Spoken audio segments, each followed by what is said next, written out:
दोस्तों, आज की कहानी दिलचस्प होने वाली है। इस कहानी में हम जानेंगे कि शिव जी, ब्रह्मा जी और विष्णु जी में से कौन सबसे श्रेष्ठ है। तो कहानी को अंत तक पूरा पढ़िए। महर्षि भृगु ब्रह्मा जी के एक मानस पुत्र थे। उनकी पत्नी का नाम ख्याति था। वे दक्ष की पुत्री थी। महर्षि भृगु महर्षि सप्त ऋषि मंडल के एक ऋषि थे। वे सावन और भाद्रपद में भी भगवान सूर्य के रथ पर सवार रहते थे। एक बार की बात है, एक दिन नदी के तट पर सरस्वती माता ऋषि मुनि एकत्रित होकर इस विषय पर चर्चा कर रहे थे कि ब्रह्मा जी, शिव जी और श्री विष्णु जी में सबसे बड़े और श्रेष्ठ कौन है। इसका कोई उत्तर न निकलता देख उन्होंने त्रिदेवों की परीक्षा लेने का निश्चय किया और ब्रह्मा जी के मानस पुत्र ऋषि भृगु को इस कार्य के लिए नियुक्त किया गया। महर्षि भृगु सबसे पहले ब्रह्मा जी के पास गए। महर्षि भृगु ने न तो ब्रह्मा जी को प्रणाम किया और न ही उनकी स्तुति की। यह देखकर ब्रह्मा जी क्रोधित हो गए और क्रोध के कारण उनका मुख लाल हो गया, आंखों में अंगारे दिखने। लेकिन ब्रह्मा जी ने सोचकर कि उन पुत्र अपने मन में उठे क्रोध को रोक लिया।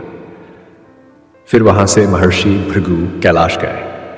देवों के देव भगवान महादेव ने देखा कि महर्षि भृगु आ रहे हैं, तो शिव जी प्रसन्न होकर अपने आसन पर बैठे और उन्हें गले लगाने के लिए अपनी भुजाएं फैला दी। किंतु उनकी परीक्षा लेने के लिए महर्षि भृगु ने उनका आलिंगन अस्वीकार करते हुए कहा, महादेव, आप हमेशा वेदों और धर्म की मर्यादा का उल्लंघन करते हैं। दुश्मनों और पापियों को आप जो वरदान देते हैं, उनसे सृष्टि पर भयंकर संकट आ जाता है। इसलिए मैं आपका आलिंगन कदापि स्वीकार नहीं करूंगा। महर्षि भृगु की यह बात सुनकर भगवान शिव जी क्रोध से तिलमिला उठे।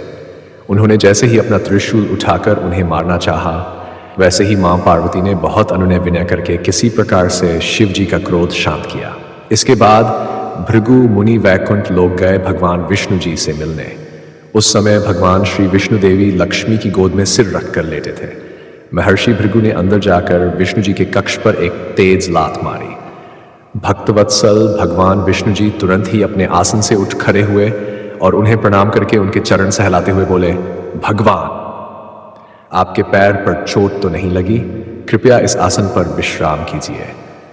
भगवान, मुझे आपके शुभ आगमन का जान नहीं था, इसलिए मैं आपका स्वागत नहीं कर सका।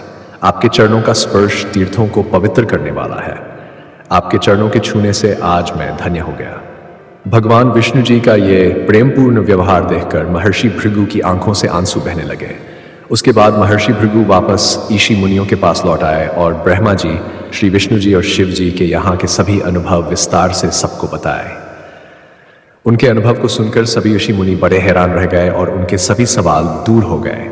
तभी से वे भगवान श्री विष्णु जी को सर्वश्रेष्ठ मानकर उनकी पूजा अर्चना करने लगे। वास्तव में उन ऋषि मुनियों ने अपने लिए नहीं बल्कि मनुष्यों के सवालों को मिटाने के लिए ही ऐसी लीला रची थी।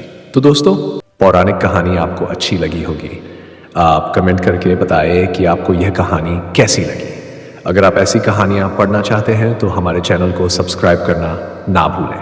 धन्यवाद।